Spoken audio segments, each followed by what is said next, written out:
Comment expliquer que le pays est en pleine guerre, le président passe son temps dans des stades de football, à jouer au football avec les anciennes stars du football français, dont certains membres de Paris Saint-Germain. Le pays est agressé, une des plus grandes villes du pays, la plus grande ville de tout l'Est du pays est en train de tomber. Le président était à Davos, il voulait aller au Venezuela après avoir été au Ghana pour des voyages inutiles. Comment expliquer que le pays est agressé, on demande au monde entier d'intervenir, mais lui-même garder les bonnes relations avec le pays agresseur tout en laissant la frontière ouverte? Le regard sur Brazzaville qui, finalement, dans le même temps, pendant que ça brûle à Kinshasa, j'allais dire à l'est de la RDC, au Congo-Brazzaville, on renforce les relations avec le Rwanda. Comment est-ce que c'est perçu au niveau de la RDC? Et vous nous direz à la fin, évidemment, quels seront donc les scénarios pour arriver à la fin, finalement, de la crise actuelle entre Kinshasa et Kigali. C'est une erreur grave que le Congo-Brazzaville est en train de faire. Les Rwandais sont des... Je veux dire, le gouvernement rwandais, c'est un gouvernement mercenaire des Occidentaux.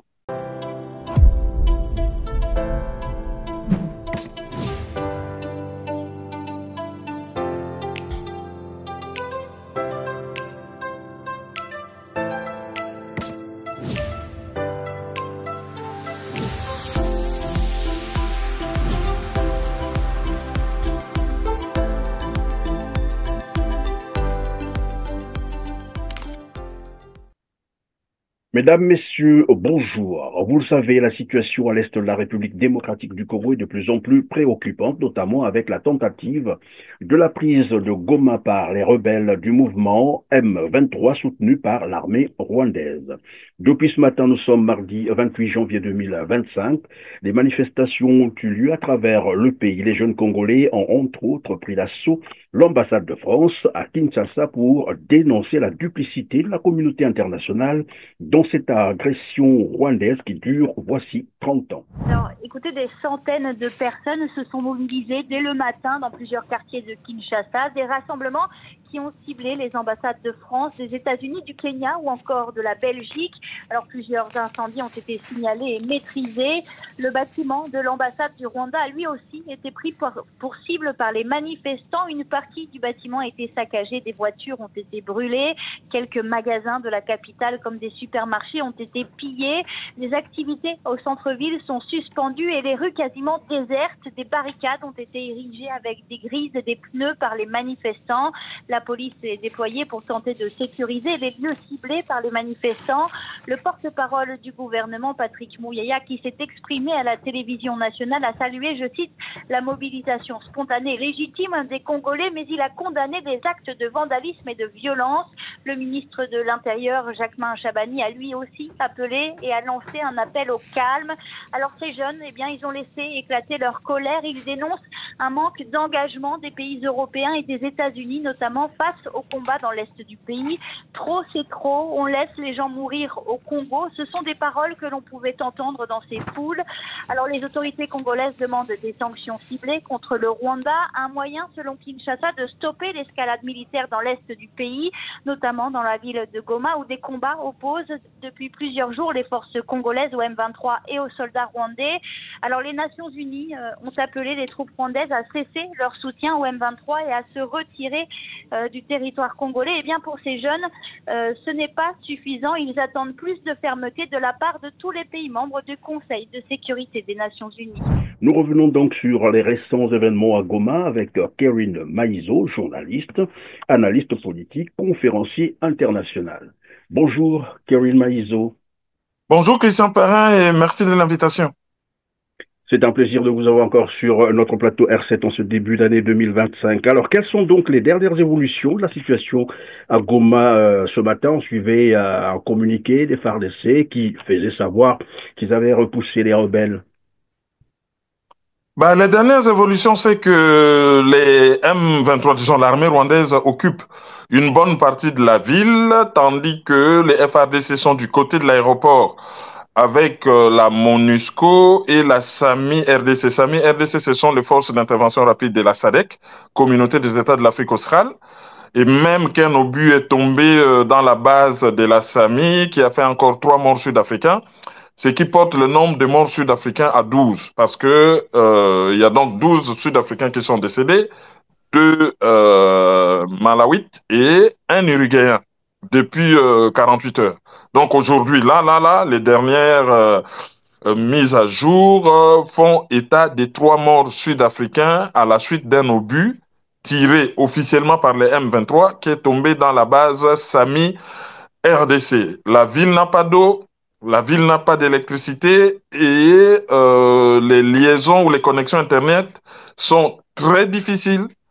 Et la guerre se poursuit dans les quartiers. Et les M23 occupent une bonne partie de la ville et les FRDC résistent dans l'autre partie. La frontière avec Gisenyi au Rwanda est fermée. Gisenyi qui a connu depuis le début ou depuis que les événements sont devenus excessivement chauds dans la ville de Goma. Gisenyi au Rwanda dans le district de Rubavu a eu 5 morts et 17 blessés. Tandis que du côté des Goma, le nombre de morts, c'est autour d'une vingtaine et les blessés, c'est plus de 250. Alors donc ça veut dire que la communication des FARDC, comment comprendre ça? C'est juste l'effet de communication, c'est ça? Ouais, bon, les FRDC ont un problème de communication, c'est vrai, certes. Bon, on ne dira pas que c'est la faute au FRDC, hein. C'est plutôt la faute au gouvernement de Kinshasa. Alors tout à l'heure vous parlez donc, on parle en fait des rebelles du M23, dans le même temps dit soutenus par l'armée rwandaise. Alors lorsque je vous ai entendu répondre, apparemment, lorsque vous démarrez par M23, vous dites plutôt l'armée rwandaise. Est-ce qu'on peut lever cet équivoque? Quand on parle des rebelles du M23, soutenus par l'armée rwandaise, qu'est-ce qu'il faut comprendre par là? Ou bien les M23, c'est bien l'armée rwandaise, une partie de l'armée rwandaise. C'est pour être un peu plus précis. On va raisonner à haute voix. Mhm. Les experts des Nations Unies ont dit qu'il y a autour de 4 à 5 000 militaires rwandais qui interviennent au Congo. Et le pouvoir de Kinshasa dit que les M23, c'est un faux-né de l'armée rwandaise. Et tous les experts sont presque unanimes pour reconnaître que les effectifs de ce mouvement M23, c'est autour de 3 000 personnes. Donc, on ne peut pas dire que 5 000 personnes viennent soutenir 3 000 personnes.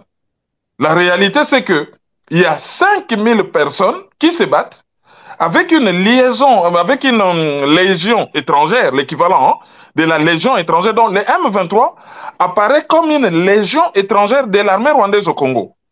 Et encore que, si on regarde le M23, la plupart sont des personnes qui revendiquent la nationalité congolaise, mais c'est des Rwandais. Donc, si on prend l'armée rwandaise composée de Rwandais, plus les M23 composés en majorité de Rwandais, qui apparaissent comme les supplétifs, pardon, de leur armée, les Congolais du M23 apparaissent comme une légion étrangère de l'armée rwandaise. Et si on regarde les objectifs poursuivis, on voit bien que l'objectif ultime, c'est l'objectif du gouvernement rwandais, c'est lui d'avoir Mebas, de mettre Mebas sur une partie du territoire congolais pour procéder au grand remplacement de la population et piller les matières premières.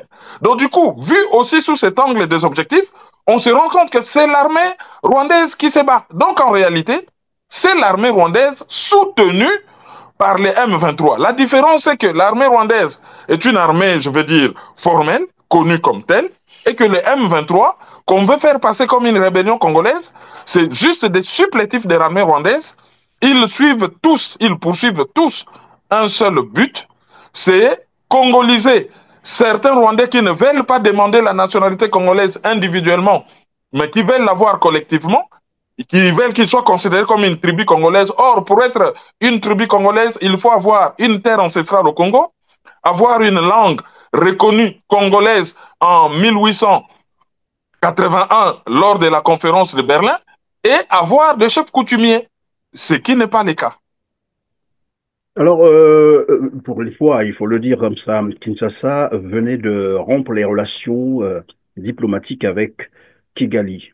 Bon, après, on se dira, Kinshasa a quand même longtemps attendu. Qu'est-ce qui peut expliquer que maintenant, là, finalement, que Kinshasa puisse rompre les relations avec Il était temps. Kigali? Il était temps. Ce n'est pas tôt, hein. Ce qui explique que cette rupture est intervenue maintenant, c'est la pression populaire était devenue intenable. Pourquoi Kinshasa a-t-elle maintenu les relations diplomatiques jusqu'à maintenant avec le Rwanda? C'est tout simplement que les dirigeants congolais sont des complices des dirigeants rwandais avec qui ils ont commerce des matières premières à l'est de la République démocratique du Congo. Souvenez-vous de la déclaration publique du président Tshisekedi qui avait envoyé un de ses conseillers, Bifor Bisselele, pour aller négocier un carnet d'adresse au Rwanda. Parce que quand on lui a posé la question, mais pourquoi vous coopérez avec un pays qui nous agresse? Il dit non, mais à l'époque, nous, on s'est montré quand même assez ouvert. On s'est dit qu'on va établir une coopération gagnant-gagnant. Nous, on allait ramener bon, nos matières premières et ils allaient nous donner un carnet d'adresse. Comme si un pays, comme le Congo, un des plus gros pays miniers au monde, a besoin d'un petit pays enclavé de rien du tout pour avoir un carnet d'adresse de où on vend les minéraux. Les marchés internationaux de tous les minéraux sont connus. Les bourses du monde entier sont connues. Les Congolais sont partout dans le monde. Quand on vous parle d'un carnet d'adresse, on sous-entend un carnet d'adresse mafieux. Donc, le drame du peuple congolais, c'est que le peuple congolais ne fait pas seulement face à une agression extérieure du Rwanda, mais le peuple congolais en est réduit à se battre contre son propre gouvernement qui s'est allié avec les étrangers pour le subjuguer. Donc, le gouvernement congolais et les étrangers se battent contre la population congolaise, la société civile. C'est ainsi que, malgré la guerre, le gouvernement congolais, ça dit Félix Tshisekedi, ne condamne pas l'Ouganda. Or, les M23, donc l'armée rwandaise, est rentrée au Congo par Bunagana, qui se trouve à la frontière ougandaise. C'est-à-dire que pour avoir accès au territoire congolais, il fallait traverser avec armes et munitions il fallait traverser par l'Ouganda. Armes et munitions. Et si les experts des Nations Unies parlent de 4 à 5 000 hommes, donc ces hommes armés et de femmes sont passés par l'Ouganda. L'Ouganda n'a rien vu. L'Ouganda a violé la résolution 3314 des Nations Unies du 14 décembre 1974, 33e Assemblée générale des Nations Unies, en laissant passer des troupes étrangères d'un autre pays qui s'en vont agresser un pays voisin. Or, l'Ouganda est membre de l'Union africaine, membre des Nations Unies et a un partenariat avec le gouvernement de Kinshasa. Donc, premier acte suspect, un indice qui peut démontrer qu'il y a des complicités à Kinshasa. Deuxième indice faisant partie du faisceau d'indices qui peut nous conduire à soupçonner le gouvernement de Kinshasa, c'est qu'en pleine guerre, qui ne date pas d'aujourd'hui, le président Félix Tshisekedi a dit publiquement, la vidéo existe, il dit, ne vous battez pas pour des morceaux de terre. Notre pays va devenir l'EAC. Sauf que le président Tshisekedi oublie le principe de réciprocité. Si les pays membres de l'EAC, où il a fait introduire le Congo sans l'aval du Parlement, ont le droit de venir avec les armes au Congo, prendre des morceaux de terre parce que nous sommes tous membres de l'EAC, en suivant la même logique et suivant le principe de réciprocité. Les Congolais aussi ont le droit d'aller prendre des terres avec des armes au Rwanda, au nom de l'EAC. On peut récupérer une partie du lac Victoria euh, en Tanzanie. On va se dire, écoutez, c'est l'EAC. On va aller au Kenya, on dit, bon, une partie du mont Kenya nous appartient, ou une partie du Kilimandjaro nous appartient. Le lac Victoria, je crois, c'est au Kenya, je ne me rappelle même plus, nous appartient, nous aussi on prend. Donc, un président de la République qui dit, ne vous battez pas pour des morceaux de terre, car notre pays deviendra l'EAC, ça aussi, c'est quelque chose que l'on trouve bizarre. Oui, mais La évidemment, troisième chose qui a été bizarre, Kevin Maïzo, pendant que vous évoluez, qu'est-ce qui peut expliquer finalement cette compromission? C'est ce seul carnet d'adresse ou bien il y a toute autre chose derrière? La compromission, bien sûr, des autorités de Kinshasa. mais l'autre chose derrière, c'est que lors du premier mandat, le président Paul Kagame, de Félix Tshisekedi, le président Paul Kagame était président de l'Union africaine. Et à un moment donné, il a été aussi président de l'EAC.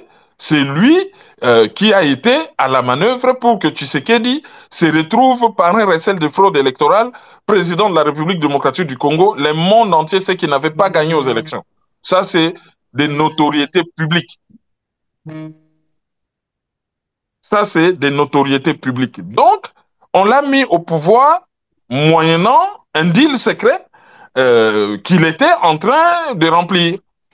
Et on s'est rendu compte que le président Tshisekedi a pratiqué une espèce de masochisme diplomatique. Nous sommes en guerre chaude avec le Rwanda, mais on maintient de bonnes relations diplomatiques et on laisse la frontière ouverte.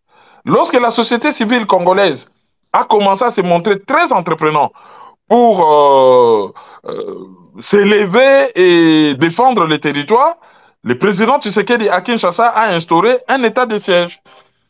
L'état de siège qu'il a instauré, l'état de siège qu'il a instauré a amené à paralyser la société civile. Elle n'avait plus la possibilité de faire quoi que ce soit parce que pendant l'état de siège, c'est l'armée qui a pris les relais pour gérer les provinces concernées, notamment la province du Nord et du Sud Kivu. Et ces provinces ont été dirigées par des gouverneurs militaires, dont un des gouverneurs, Peter Chirimwami, a été assassiné il y a quelques jours, hein, à peu près 72 heures, par on ne sait qui. Donc il y a tout un faisceau d'indices comme ça qui ne s'expliquent pas, mais qui trouvent leur justification dans une certaine complicité des autorités de Kinshasa avec les autorités rwandaises derrière le dos du peuple congolais. Alors, il y a un phénomène tout de même curieux, j'allais dire, un phénomène curieux qu'on a observé, c'est que pendant, évidemment, bon, voilà, ces combats, on observe que les populations congolaises se rabattent plutôt vers le Rwanda. Par bus ou camion, parfois sous les bombes et les balles, ils sont des centaines à avoir afflué ces dernières heures dans ce camp situé de l'autre côté de la frontière, au Rwanda. Gisèle Libota Zaneza est l'une des premières arrivées. Ce mardi au petit matin, elle a quitté sa maison dans le centre de Goma avec ses 2 enfants, mais sans son mari qui ne voulait pas partir. Encore secouée, elle peine à témoigner. Là, j'habite, c'est en ville. On attendait que peut-être ça va terminer, ça va finir. C'est pourquoi on a résisté. Mais hier la nuit, c'est pas beaucoup, les bombes. Mais hier, toute la journée, il y avait des bombes. Avant-hier, la nuit. Et puis on a résisté, on a pensé que c'est comme avant, les bombes aujourd'hui, demain. Goma, c'est toujours comme ça. Mais les combats sont toujours en cours dans la grande ville de l'Est de la RDC, assaillie dimanche par les hommes du M23. Julius Africa travaillait non loin de l'aéroport de Goma où des affrontements ont eu lieu. Dans le chaos et la panique, il a perdu sa famille. Je suis ici avec ma nièce, il y a même mes voisins, mais ma famille, ma mère, mes frères, mes sœurs, je ne sais pas où ils sont maintenant. Comme lui, ils sont nombreux à guetter des proches dans le flot des nouveaux arrivants. Mardi, à la mi-journée, plus de 1200 personnes étaient arrivées dans ce camp ouvert dimanche par le gouvernement rwandais. Nous leur fournissons des services de base, de la sécurité, une assistance médicale, de la nourriture pour qu'ils se sentent bien ici. Ce site peut accueillir 12 000 personnes. Comme nous l'avons vu, nous installons des tentes, construisons des hangars au fur et à mesure que les gens arrivent. Des centaines de milliers de personnes tentent à l'heure actuelle de fuir la capitale du Nord Kivu. L'ONU réclame l'instauration de corridors humanitaires pour permettre l'évacuation des blessés et des civils pris au piège dans les zones de combat. Et tout à l'heure, vous avez parlé des frontières ouvertes. Est-ce que comment expliquer ça? Parce que pour les Congolais, normalement, ils devaient se rabattre, c'est-à-dire fuir les combats en allant vers Kinshasa ou vers d'autres villes qui les rapprocheraient peut-être de Kinshasa. Pourquoi vont-ils finalement au Rwanda? Parce que ça fait plusieurs mois que la ville de Goma a été encerclée. toutes les voies terrestres menant vers cette ville ont été occupées par l'armée rwandaise aidée par le M23. Ils ont pris la ville en étau sous forme d'entonnoir. C'est-à-dire toutes les voies terrestres ont été bloquées, ils n'ont laissé que deux alternatives. Soit le lac Kivu ou la barrière vers la ville de Kisenyi au Rwanda. Ça, c'est la première raison. La deuxième raison, la plupart de ceux qui vont vers le Rwanda, c'est des Rwandais. Ils étaient par milliers, plusieurs dizaines de milliers à Goma. De toutes les façons, commerce, nourriture, tout, ils ne vivent que grâce à Goma. Ils étaient par milliers. Donc, moindre coup de feu, ils rentrent chez eux, se mettre à l'abri. Dès que ça se termine, comme économiquement, ils ne peuvent pas tenir sans le Congo, ils reviennent vite au Congo. Il n'est pas exclu que quelques Congolais aussi puissent aller au Rwanda, c'est la voie de la facilité. Pour prendre le lac Kivu, qui est quand même assez grand, il faut qu'il y ait du bateau, il faut avoir des moyens. Et bon, si vous prenez par la route, si vous êtes une femme, c'est viol garanti. Si vous êtes un homme, tête tranchée presque garantie. Qu'est-ce qui vous reste comme solution? Soit rester à Goma, soit aller à pied au Rwanda. Donc, c'est une stratégie de conquête militaire qui a provoqué cette situation. Alors, on va revenir donc à Kinshasa où il y a eu des manifestations. Ce sont les jeunes d'ailleurs qui ont pris d'assaut l'ambassade de France pour dénoncer la duplicité de la communauté internationale. J'allais dire de la France, mais qui dit la France dit aussi la communauté internationale. Comment expliquer finalement cette cible, généralement quand il y a manifestation à Kinshasa pour dénoncer évidemment la communauté internationale, l'ambassade de France a toujours été pris pour cible. Qu'est-ce qui peut expliquer cela? Tout le peuple congolais est au courant que la guerre que le Congo subit a pour commanditaire certains pays occidentaux à la tête desquels se trouvent les États-Unis et la Grande-Bretagne. Ensuite, il y a la France et la Belgique, y compris tous les pays de l'Union européenne. Rappelez-vous que l'Union européenne a signé un partenariat stratégique avec le Rwanda, partenariat stratégique sur les minéraux que le Rwanda n'a pas dans son sous-sol. Et l'Union européenne finance l'armée rwandaise à hauteur de 20 millions de dollars pour soi-disant intervenir au Mozambique. Personne ne sait si cet argent c'est exclusivement consacré à l'intervention au Mozambique. Et au Mozambique où spécialement l'armée rwandaise protège les intérêts de la France dans la province de Cabo Delgado, où il y a un des plus grands projets gaziers au monde. Donc, le peuple congolais est conscient que le Rwanda, un petit pays de rien du tout, extrêmement pauvre, dont la moitié du budget est financé par l'aide internationale, l'autre partie, en grande partie, par les pièces de matières premières du Congo, ne peut pas avoir les équipements et la puissance militaire qu'il a s'il n'est pas soutenu par certains pays occidentaux. Donc, c'est de bonnes guerres que de s'en prendre aux commanditaires initiaux que sont les pays occidentaux. Ça, c'est de bonnes guerres et c'est normal. Ensuite, c'est la conséquence de la communication du gouvernement congolais qui, certaines autorités congolaises surtout, qui, pour cacher leur propre complicité, passent leur temps à désigner des boucs émissaires. Si les Rwandais sont nommés dans l'armée, ce n'est pas la faute au président, c'est la faute à personne. Si les Occidentaux nous agressent, c'est parce que le président, lui, travaille bien, il veut arracher les pays aux mains des étrangers, et que, bon, si on va à la Coupe d'Afrique des Nations, et que Canal Plus refuse de montrer un geste, celui-là qui signifie qu'on nous tue, le monde entier garde silence, ah non, c'est la faute à Canal Plus. Mais la radio-télévision nationale congolaise passe son temps à montrer des églises de réveil, de la danse, de la musique à longueur de journée. Il ne montre jamais rien, la situation du pays, mais c'est toujours la faute aux autres.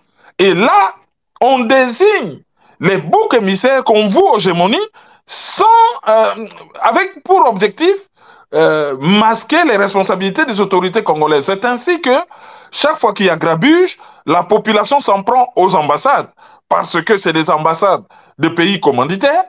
Et à une certaine époque, ils ne s'en prenaient même pas à l'ambassade du Rwanda parce que le Rwanda était proche de leur président, parce que le Rwanda patouche, parce que les autorités congolaises s'arrangeaient à ce que le partenaire fiable, je cite le président de la République, ne puisse pas être inquiété.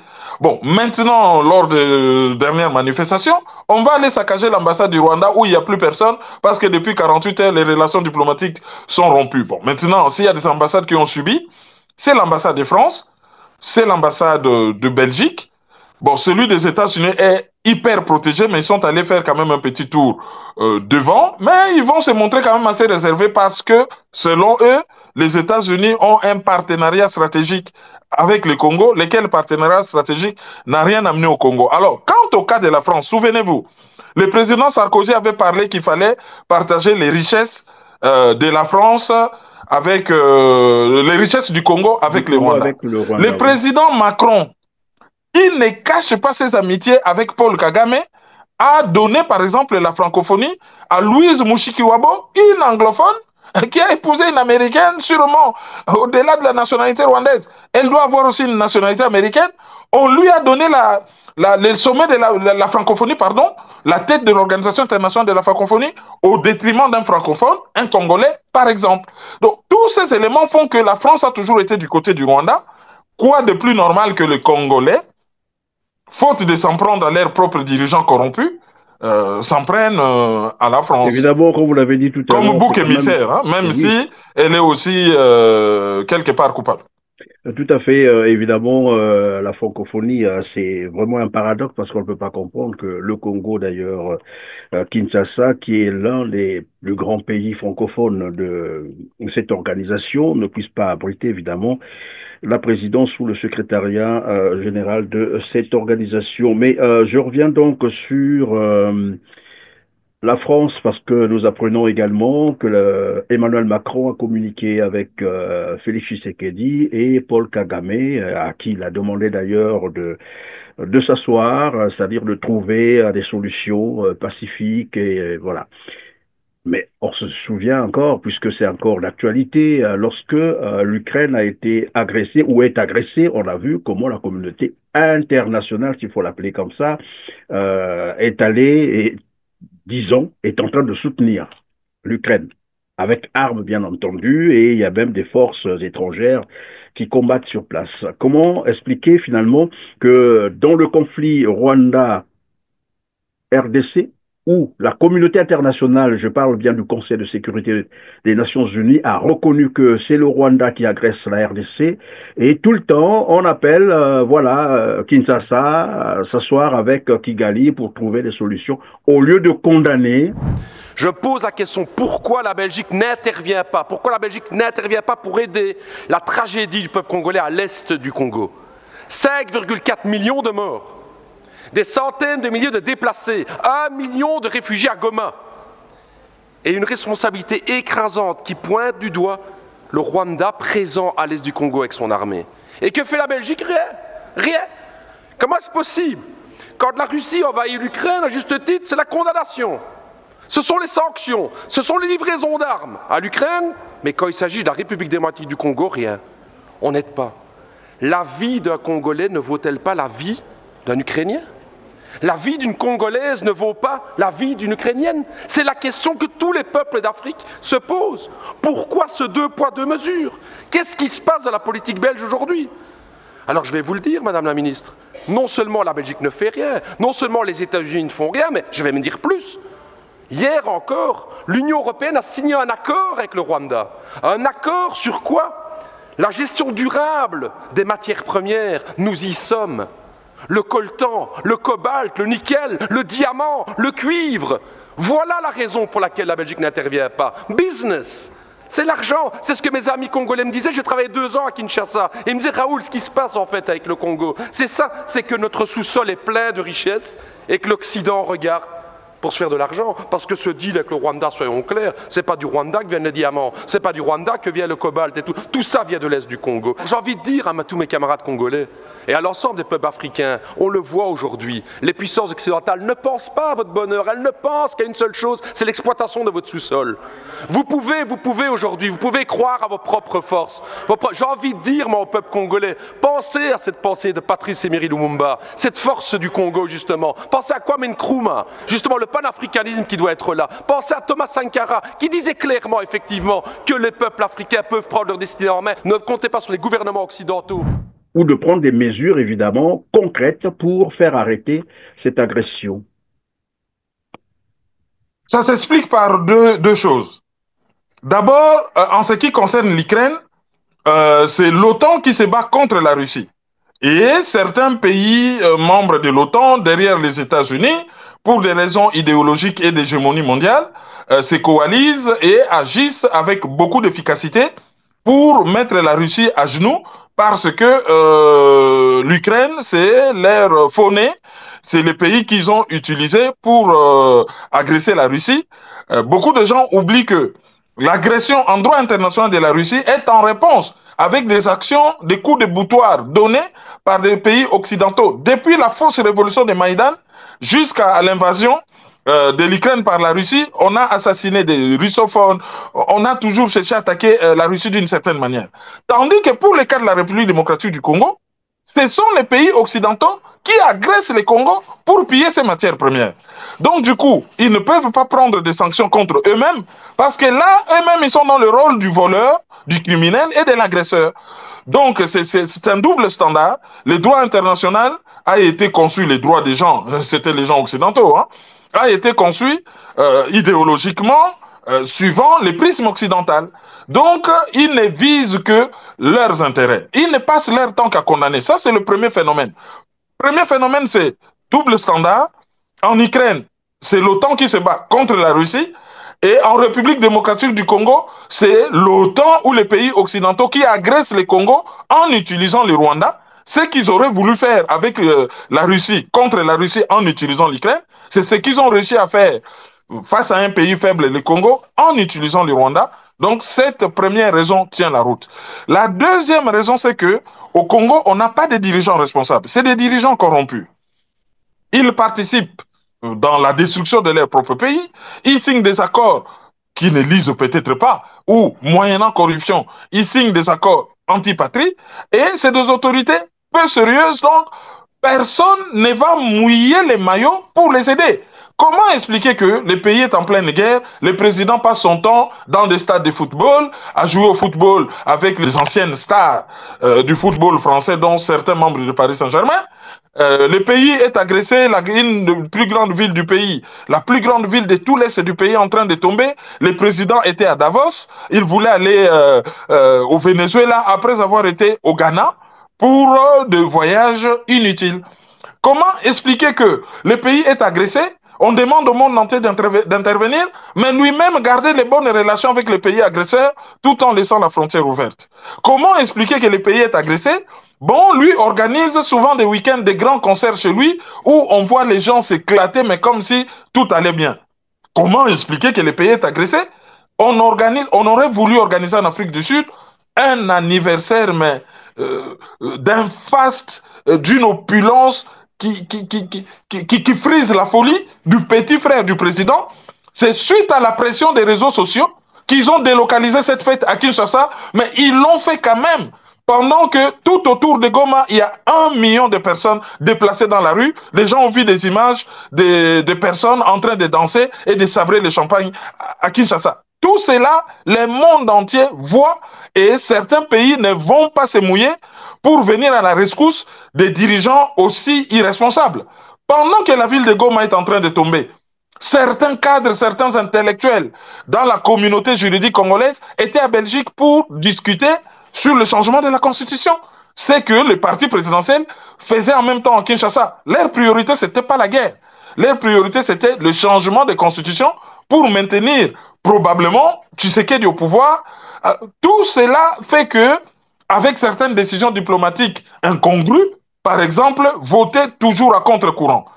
Pendant que le monde entier, certains pays condamnaient la Russie pour avoir envahi l'Ukraine, et que tous les pays africains ont décidé, en tout cas la majorité, de se montrer neutres en disant « Nous n'allons pas nous engager dans cette guerre occidentale ». Qu'est-ce que le Congo a fait? Le Congo, c'était le seul pays qui votait à côté des États-Unis contre la Russie. Alors, maintenant, on va s'étonner que la Russie ne puisse pas, que la Russie puisse rendre la monnaie de sa pièce au Congo lors de la dernière réunion qu'il y a eu au Conseil de sécurité, pendant que tous les pays de l'Union africaine condamnaient Israël par rapport à ce qui se passe dans la bande de Gaza. Le président Tshisekedi, qui a déclaré qu'Israël c'est la boussole du monde, va aller voter à l'encontre, va se désolidariser de tous les autres pays africains en votant pour Israël, pendant que les gens voyaient les images de la vengeance. Parce que bon, cette destruction, on est d'accord que Israël, que la population civile a été attaquée par un acte terroriste, mais un État démocratique ne se venge pas. Un État démocratique riposte dans le cadre du droit international humanitaire. Pendant qu'un État démocratique, Israël était en train de massacrer à Gaza, le Congo, à contre-courant de tous les autres pays de l'Union africaine, votait contre la Palestine et à l'avantage d'Israël. Quoi de plus normal qu'un pays tel que l'Algérie ou la Somalie, parce qu'il y a 3 pays africains membres du Conseil de sécurité, tous aient freiné des 4 fers pour que le nom du Rwanda ne soit pas cité dans l'agression, dans la résolution que le Conseil de sécurité a émise pour condamner ceux qui agressent le Congo. Donc vous voyez, il y a 3 faits. D'abord, c'est les pays occidentaux qui sont des agresseurs. Ensuite, c'est le comportement des dirigeants congolais qui sont hyper irresponsables. Et enfin, des mauvaises décisions diplomatiques qui ont fait que, bon, on assiste à ce théâtre macabre où le Congo est agressé. Les gens se contentent de faire le minimum, c'est-à-dire condamner du bout des lèvres. Bon, c'est une condamnation verbale ou écrite qui n'aboutit à rien tant que les coupables ne sont pas sanctionnés, ne sont pas frappés dans leur mobilité ou dans leur porte-monnaie. Alors, le constat, c'est que maintenant que les combats se sont intensifiés, et d'entrée de jeu, vous disiez que la ville est encore sous pression, mais nous savons, et ça nous rappelle un peu la campagne électorale, je crois, des dernières présidentielles, où Félix Tshisekedi déclarait qu'à la moindre escarmouche, il rassemblerait donc le Parlement réuni pour demander l'autorisation de déclarer la guerre au Rwanda. Est-ce que maintenant, là, est-ce qu'on peut s'attendre que Félix Tshisekedi prenne également ses responsabilités pour réunir le Parlement? Bon, déjà qu'en matière de déclaration de guerre, c'est lorsque pour une raison X ou Y, un pays est amené à attaquer un autre, peut-être pour anticiper ou peut-être pour revendiquer quelque chose qu'il n'a pas obtenu par des moyens diplomatiques. Mais dans les cas où l'agression d'un pays est avérée, l'article 51 de la Charte des Nations Unies sur la légitime défense autorise ces pays à se défendre. Donc, dans le cas du Congo, si l'ONU admet que le Congo a été agressé, du moment que l'ONU, les experts de l'ONU disent qu'il y a 5000 militaires rwandais au Congo, le Congo n'a même pas besoin d'une déclaration de guerre. Le commandant suprême de l'armée mobilise les troupes et applique l'article 51 de la Charte des Nations Unies et la Constitution congolaise, sur lequel il a prêté serment qu'il va préserver l'intégrité du territoire. Donc, vouloir prétendre qu'on a besoin d'une déclaration de guerre, c'est un subterfuge pour ne pas faire son travail. Pour ne pas faire son travail. Si c'est le Congo qui a attaqué le Rwanda, on a besoin de déclaration de guerre. Mais lorsque nous sommes déjà attaqués, en matière de légitime défense, on n'a pas besoin de cette déclaration. Bon, quand même on aurait besoin de cette déclaration, comment expliquer que hier, il appelle, après avoir fêté l'anniversaire de son petit frère, il appelle tout simplement à une réunion interinstitutionnelle, c'est-à-dire le gouvernement, les parlements et la présidence de la République, pour voir quelles sont les mesures qu'il faille prendre pour juguler la situation. C'est-à-dire que depuis tout ce temps qu'on est en guerre, et même ils prétendent que c'est depuis 30 ans, ce qui n'est pas faux, mais la dernière épisode, la dernière vague de la guerre a commencé en juin 2022, lorsque l'armée rwandaise, sous couvert du M23, est entrée à Bunagana. C'était au mois de juin 2022. C'est-à-dire que la réunion interinstitutionnelle, c'est que hier, parce que la ville de Goma, 1 million d'habitants, est attaquée. Mais quand on attaquait Bunagana, quand on attaquait Minova, quand on attaquait Sake, Quand on prenait les territoires de Massissi, les territoires de Rutshuru, les territoires de Nyiragongo, les territoires de Butembo, là, lui n'appelait pas à une quelconque réunion interinstitutionnelle. Que fait la commission défense du Parlement congolais? Que fait la commission défense du Sénat congolais? Que fait le ministre de la Défense, un aide-soignant en France? On a pris un aide-soignant, ministre de la Défense, dans un pays en guerre. On l'a pris pour ces critères qu'il serait de la même région et même groupe linguistique que le président. Donc on le place là. Est-ce que dans un pays en guerre, le ministre de la Défense doit être quelqu'un d'aussi incompétent? Que fait le président pendant que le pays est en guerre, à part voyager à gauche et à droite et avoir d'autres priorités? Voilà, c'est tout cela qui me pousse à dire que prétendre qu'à la moindre escarmouche, c'était pour amuser la galerie et user des subterfuges pour ne pas faire ce qui est de droit. Ce qui est de droit, c'est ce que la Constitution lui recommande de faire en tant que commandant suprême de l'armée. C'est de défendre l'intégrité du territoire, c'est de défendre la souveraineté de la nation. Le pays, l'intégrité du pays a été violée par une armée étrangère. On ordonne à l'armée qui doit être équipée, qui doit être motivée, qui doit être réformée, qui doit être entraînée, qui doit être organisée. On ordonne à l'armée de riposter. On ne doit pas attendre une quelconque déclaration de guerre, d'autant plus qu'il y a déjà un état d'urgence qui n'a pas apporté des résultats escomptés. Voilà, alors pour ce faire, évidemment, je proposais donc à nos téléspectateurs cette séquence vidéo où Félix Tshisekedi déclarait qu'à la moindre escarmouche, il réunirait donc le Parlement pour demander qu'on lui autorise évidemment de déclarer la guerre au Rwanda. Suivez et on revient sur le plateau. Pas parce qu'il embête la région. C'est un problème pour le Burundi, c'est un problème pour l'Ouganda, il a un problème pour la RDC. Je pense même pour la maman, il y a Tanzanie, à Zarapema, maman Moko, il y a une maman très sage et tout ça. Peut-être à Linga Koloba Mingité, mais surtout, on a tout mon lien à Loba. C'est un problème pour la région. Je ne cache pas, je ne mâche pas mes mots. Pour nous, pour notre paix, qu'est-ce qu'on doit faire? Il faut lui faire la guerre. Et je l'ai dit. Je le redis ici. Je vous le dis parce que j'avais réservé. J'ai fait une interview ce matin avec une chaîne étrangère. Je n'ai pas voulu le dire. Je l'ai dit. J'ai réservé la primeur au peuple congolais, à Tchangou tout à l'heure. Et je le dis à la première chaîne congolaise ici, chez vous. Merci. À la moindre escarmouche, des rigolos que vous avez vu s'exprimer à Nairobi. La moindre escarmouche, lisez sur mes lèvres.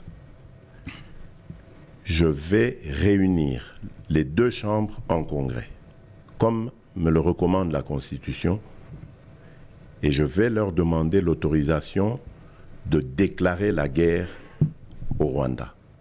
Voilà, alors, Kérud Maïzo, entre-temps, Kinshasa s'était doté tout de même du matériel militaire performant. On a parlé même des brouillards des ondes, on a parlé des drones, mais en tout cas, un bon matériel. Mais là, on est en train d'assister comme un peu au déboire des FARDC. Comment expliquer ça? Le Rwanda serait-il devenu beaucoup plus puissant que la communauté internationale, puisque Kinshasa est quand même actuellement, je pense, soutenu par une force de coalition.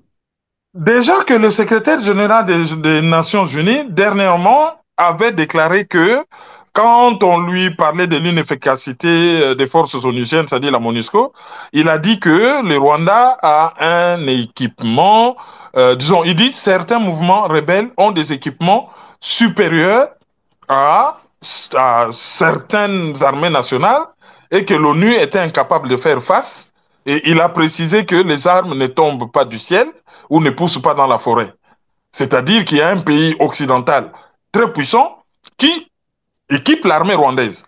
Souvenez-vous, à l'époque, juste après le génocide rwandais, quand ils ont massacré les réfugiés Hutus dans les forêts congolaises, dans les livres de Pierre Péan, Carnage, il s'interrogeait dedans, il dit comment un pays qui n'a pas une armée aérienne mais on massacrait des réfugiés avec des avions. Des avions pilotés la nuit. Un pays qui n'a pas de forces aériennes, qui n'a pas de pilotes, comment peut-elle avoir et des avions et des pilotes qui ont l'expertise d'opérer des nuits? Sous-entendu, il y a un pays occidental qui faisait ce sale boulot la nuit sous les couverts de l'armée rwandaise. Et quand le secrétaire général disait qu'ils ont un équipement tellement sophistiqué qu'aucune armée ne peut faire face, posez-vous la question, comment un pays aussi pauvre peut avoir toutes ces armes? Tout à l'heure, vous avez posé la question de pourquoi les gens s'en prennent à la France. La France sous-traite l'armée rwandaise au Bénin.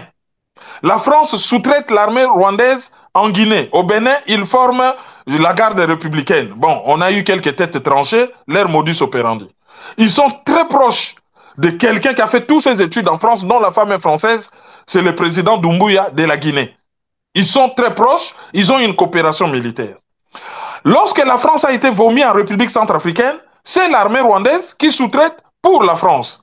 Et au Mozambique encore, c'est l'armée rwandaise qui sous-traite pour la France. Donc, ça n'étonne personne que la France puisse équiper cette armée, d'autant plus que l'Union européenne a signé publiquement une convention sur les matières premières stratégiques que le Rwanda n'a pas en leur fournissant 20 millions de dollars par an.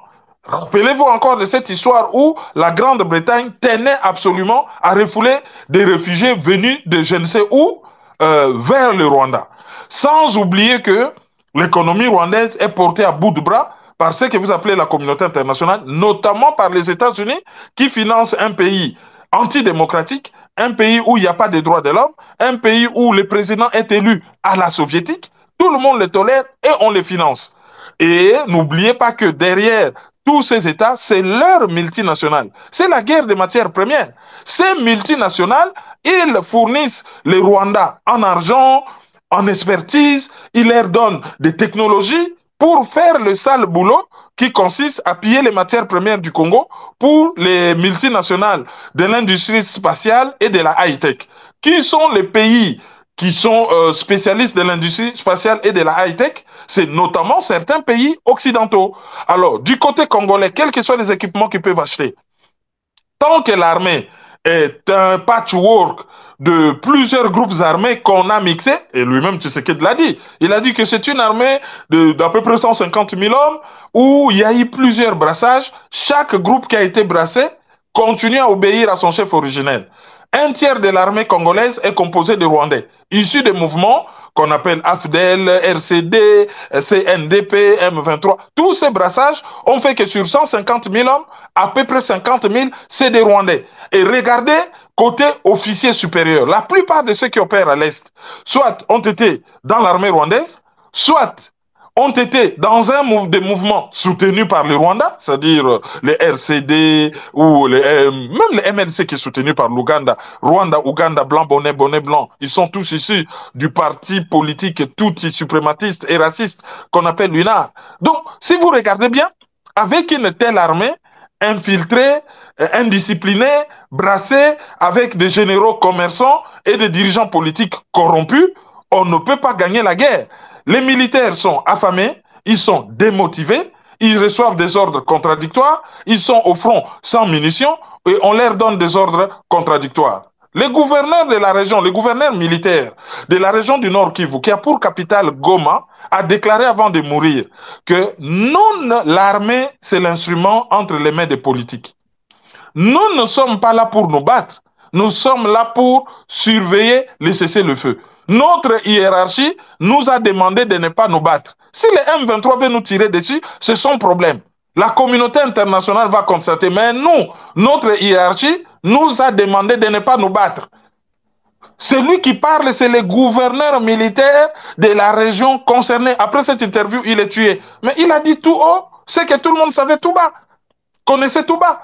Parce que les relations diplomatiques étaient maintenues, la frontière était ouverte, on nommait toujours les généraux issus de l'armée rwandaise dans la partie concernée par la guerre et on demandait à l'armée d'observer un cessez-le-feu pendant que le pays est occupé et agressé et on leur a dit de ne pas se battre. Si on leur tirait dessus, Comme ça, la communauté internationale va constater qu'ils violent le cessez-le-feu. Mais ils oublient qu'il y a un article 51, justement de la charte de cette communauté internationale, qui demande à tous les pays agressés de se défendre. Et c'est de la légitime défense. Ils oublient que la charte de cette communauté internationale dit que, chapitre 6, vous devez négocier, essayer de trouver des solutions. Si vous n'en trouvez pas, chapitre 7, mécanisme de sécurité collective, toute la communauté internationale doit se coaliser avec vous pour vous défendre. Bon, dans notre cas, pour qu'ils se coalisent, vous devez être sérieux. Les Sud-Africains se retrouvent dans un milieu où les Congolais eux-mêmes trahissent leur armée. Conséquence, qu'est-ce qui meurt le plus depuis 48 heures? C'est des Sud-Africains. Parce qu'ils ont plongé dans une fosse au lion dont l'air n'a pas dit que les partenaires chez qui vous partez donner un coup de main, à qui vous donnez un coup de main, ne sont pas sérieux. Évidemment, sur la cause de ce qui se passe à l'est de la RDC, je vais proposer donc à nos téléspectateurs un extrait de la vidéo sur de fourniture des matières premières stratégiques et critiques à l'UE. Suivez. L'écœurement, c'est le sentiment qui domine en République démocratique du Congo et dans de nombreux pays africains devant la politique de double standard de l'Union européenne. Car s'il faut se réjouir que nous débattions enfin de la situation à l'est de la RDC, je ne peux pas oublier que nous le faisons après que la Commission européenne a annoncé il y a quelques jours la signature d'un partenariat honteux sur les matières premières avec le Rwanda. Car d'où viennent les matières premières qui transitent par le Rwanda? De l'est du Congo, où ces ressources sont pillées, livrées à des mafias toutes plus sanguinaires les unes que les autres. Quand il s'agit de s'acoquiner avec Kagame, tous les grands principes de l'Union européenne cèdent. Kagame viole militairement la souveraineté de la RDC sans aucune sanction européenne. Alors que la milice M23 a perturbé les élections congolaises, c'est le gouvernement de Kinshasa qui recevait principalement les critiques de l'Union européenne. Pire, au même moment, alors que le peuple congolais se battait pour que les élections se déroulent, que faisait Mme von der Leyen? Elle inaugurait une usine de vaccins BioNTech au Rwanda le 18 décembre, soit 2 jours avant le scrutin en RDC. La Commission européenne était donc bras dessus, bras dessous avec le président rwandais dont l'ONU dénonce le soutien à sa milice et à sa milice criminelle. Cela a été évidemment ressenti comme une provocation méprisante par nos amis congolais. Alors qu'attendons-nous pour condamner le vrai responsable? Qu'attendons-nous pour condamner le Rwanda? Qu'attendons-nous pour sanctionner Paul Kagame? Alors, maintenant que tout le monde sait qui sont derrière le Rwanda et que les jeunes Congolais, en fait, se manifestent parce que généralement ils l'ont toujours fait, vous avez expliqué, après ils s'est étouffé, Kinshasa tente un peu de dissuader ces jeunes, et maintenant qu'ils sont remontés au créneau et d'entrée de jeu, vous disiez d'ailleurs, même la rupture des relations diplomatiques avec le Rwanda, c'est à cause de cette pression. Est-ce qu'on peut penser que maintenant là, les jeunes pourront aller jusqu'au bout et que Kinshasa laissera faire probablement jusqu'à la victoire, s'il faut le dire, sinon enrôler de plus belle les jeunes pour qu'ils aillent au combat et en terminer et en finir avec le Rwanda? S'il y a des jeunes qui ont pris le problème à bras le corps, c'est des jeunes de l'Est, des régions de l'Est de la République démocratique du Congo, qu'on appelle les résistants Mai Mai ou les Wazalendo. Et ils ont pris le problème à bras le corps et ils ont pris les armes pour défendre leur territoire.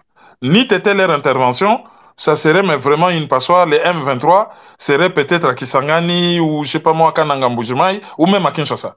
C'est parce que les jeunes Congolais ont pris les armes comme supplétifs de l'armée qu'on a vu que ça devenait laborieux pour les agresseurs.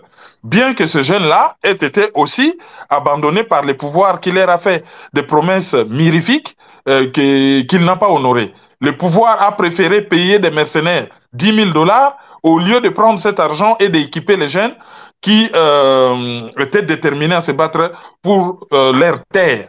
Parce que les mercenaires, à la moindre escarmouche, ils se sont mis en sécurité auprès de la MONUSCO. D'autres ont traversé la frontière, c'est des Français, c'est des Roumains. Donc, il préfère encore, lui, être sécurisé par des mercenaires et, envoyer quelques mercenaires grassement payés au lieu de financer des jeunes Wazalendo qui, eux, se battaient réellement pour le pays. Tandis qu'à Kinshasa, la jeunesse qui s'est élevée pour manifester en pointant du doigt la responsabilité occidentale. Si vous regardez les images, ils sont à moto, avec des rameaux, ils sont violents, ils insultent beaucoup, mais c'est la jeunesse de l'UDPS, force du progrès. Parce que eux, ils ne sont pas là pour le pays. Ils sont là pour leur gourou. Tshisekedi, ils ne sont pas là pour le pays. L'objectif de la manifestation, c'est quoi? C'est juste de montrer que Tshisekedi veut travailler, mais c'est la faute aux Occidentaux. Les gens ne sont pas dupes. Nous voyons les images. Il y a fort à parier que c'est la milice du parti présidentiel qu'on appelle UDPS, leur milice qu'on appelle Force du Progrès. C'est cette milice-là qui est en train de manifester à Kinshasa. Les messages subliminaux qu'ils passent, c'est que les responsables, ce n'est pas notre frère, mais les responsables, c'est plutôt la France, la Belgique, les États-Unis, et nous allons nous en prendre à eux. Au lieu de commencer d'abord à mettre le président au pied du mur en lui disant, voilà le mur où vous nous avez conduits, qu'est-ce que vous faites pour construire ces murs ou pour escalader ces murs?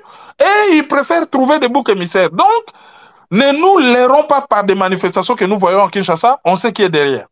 Facile à détecter, hein, en regardant les images. Oui, mais est-ce qu'on peut également parler du syndrome Netanyahou? Je m'explique, c'est-à-dire, puisque vous parlez de Félix Tshisekedi, qui serait compromis un peu dans tout ce qui se passe, est-ce qu'il souhaiterait évidemment le maintien de ce chaos qui lui permettrait également, lui, de se maintenir à la tête du pays?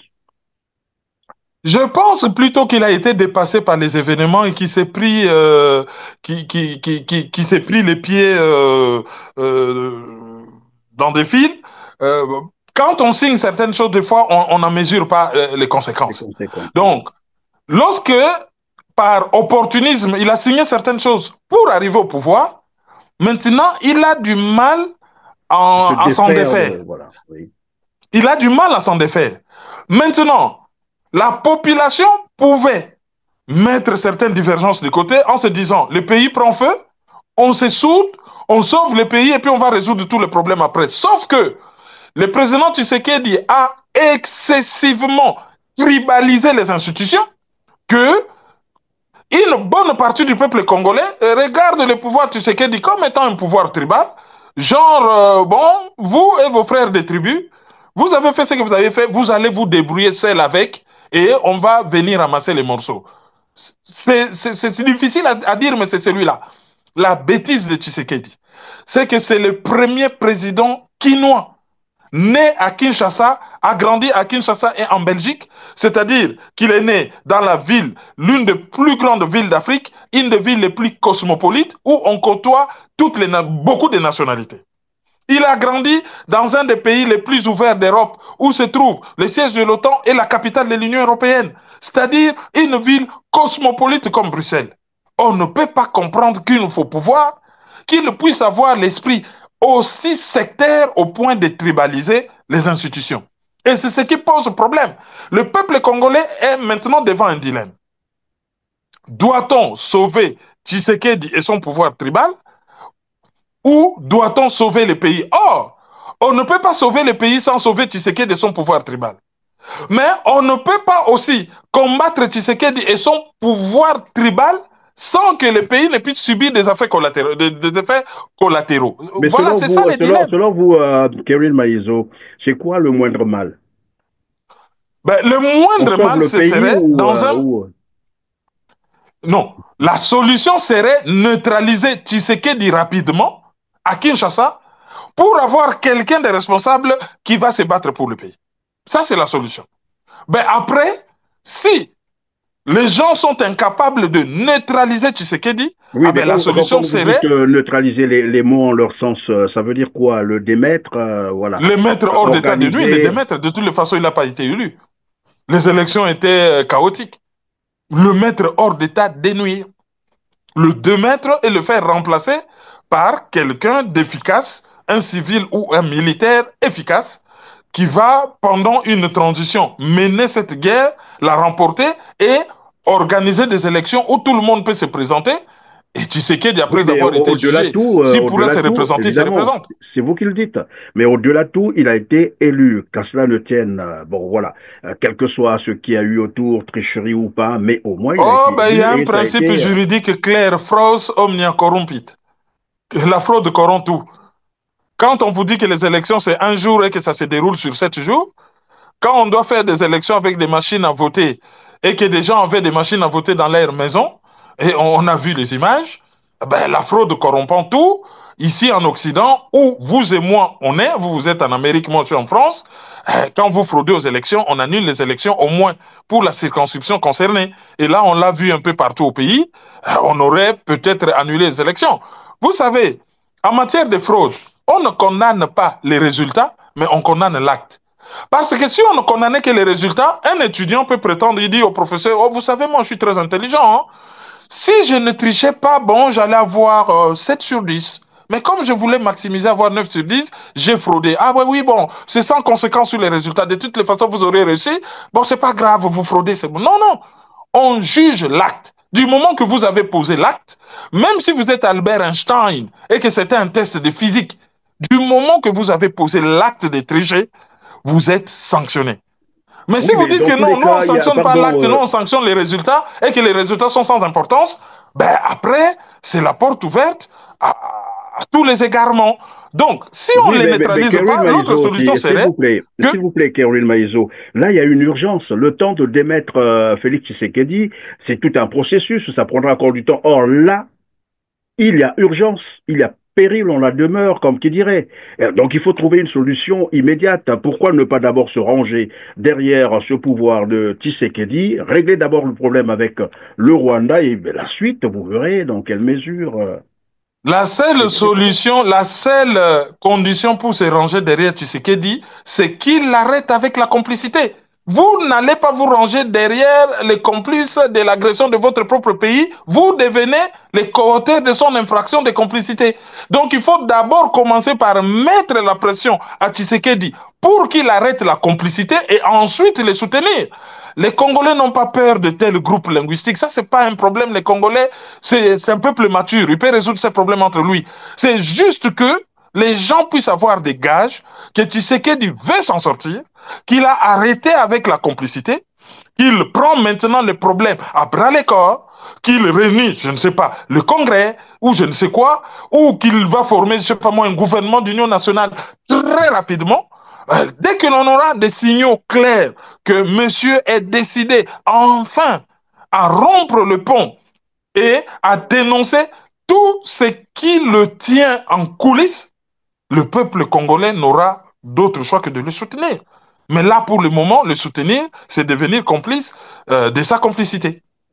Alors, on va donc terminer par le regard sur Brazzaville qui, finalement, dans le même temps, pendant que ça brûle à Kinshasa, j'allais dire à l'est de la RDC, au Congo-Brazzaville, on renforce les relations avec le Rwanda. Comment est-ce que c'est perçu au niveau de la RDC? Et vous nous direz à la fin, évidemment, quels seront donc les scénarios pour arriver à la fin, finalement, de la crise actuelle entre Kinshasa et Kigali. C'est une erreur grave que le Congo-Brazzaville est en train de faire. Les Rwandais sont je veux dire, le gouvernement rwandais, c'est un gouvernement mercenaire des Occidentaux.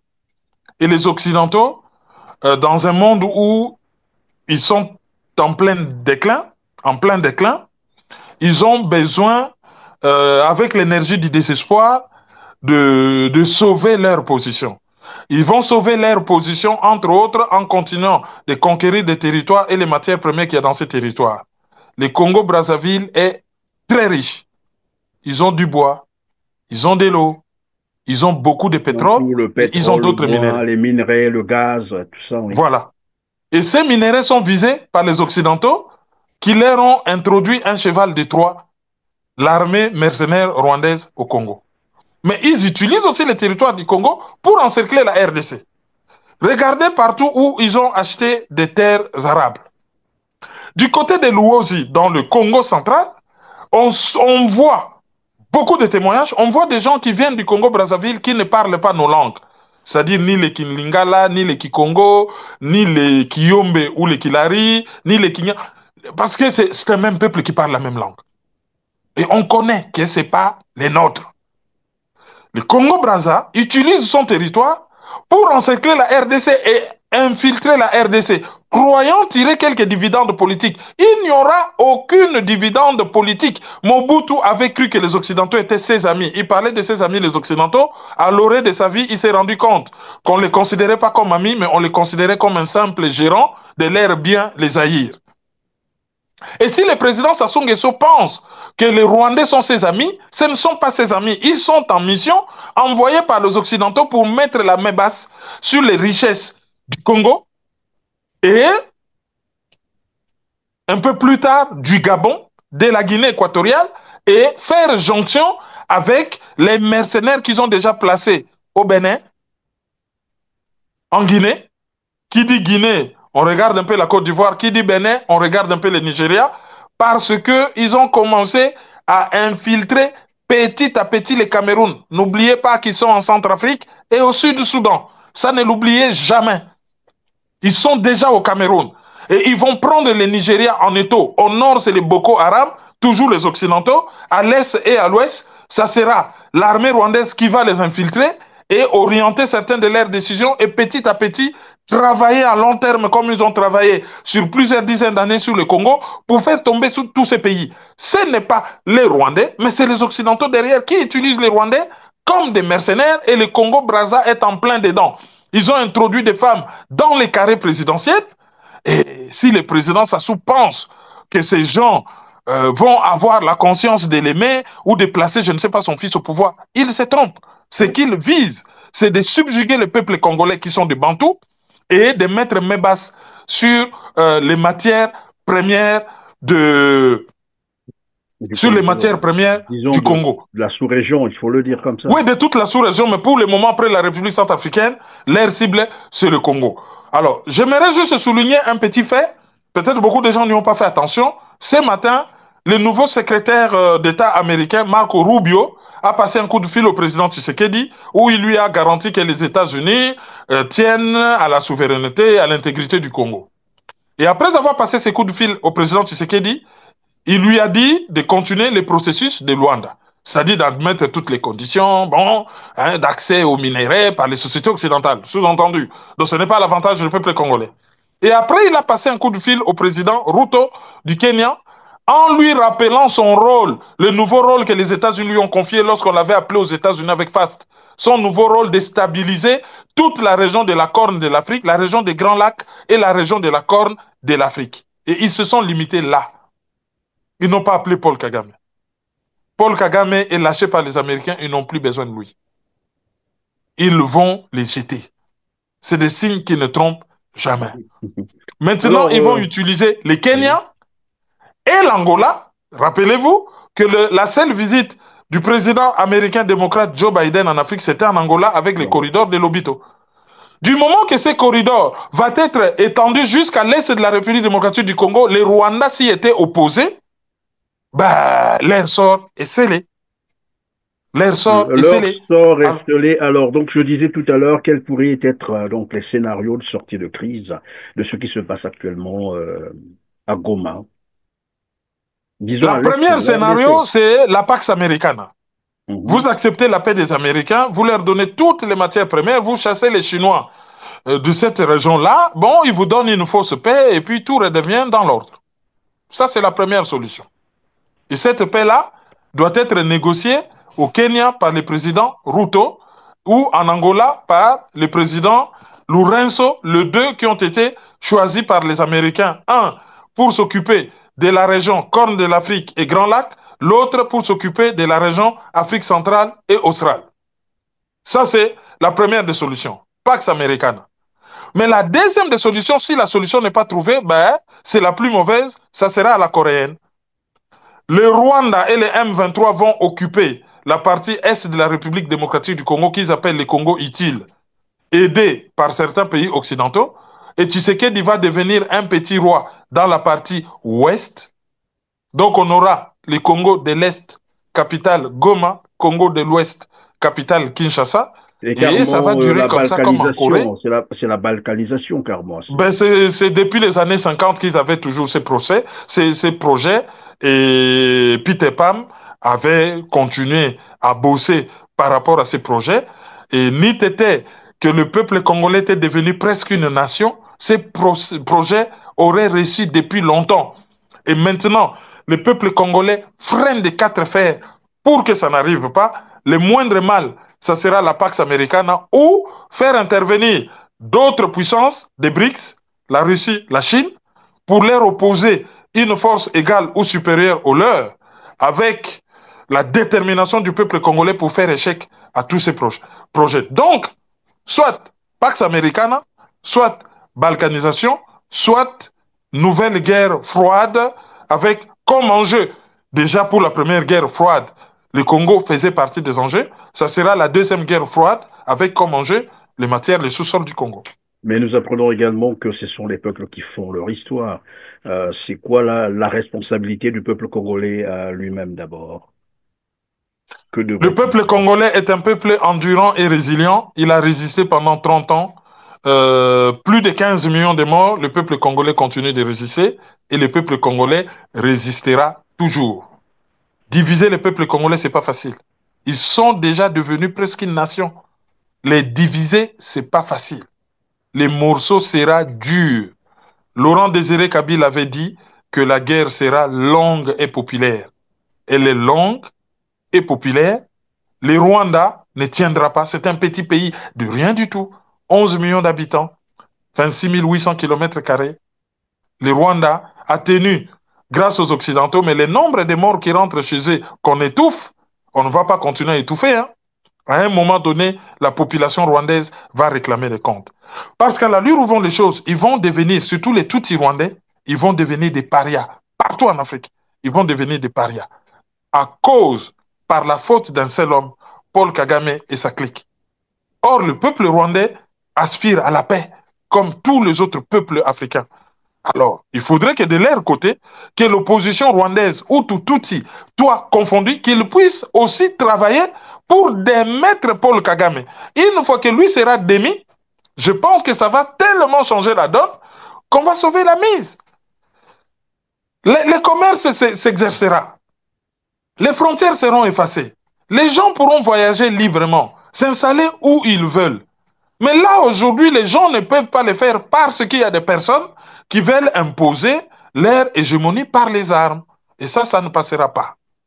Voilà, ça ne passera pas. En tout cas, merci Keren Maïzo d'avoir été avec nous pour décrypter les dernières évolutions de la situation à l'est de la RDC, notamment à Goma. Je rappelle que vous êtes journaliste, analyste politique et conférencier international. Mesdames, Messieurs, c'est la fin de cette émission. Cliquez sur le petit pouce en l'air juste en bas de la vidéo. Partagez massivement et dites-nous en commentaire ce que vous pensez de la situation qui prévaut à Goma, à l'est de la RDC. Et on se retrouve très prochainement. Merci.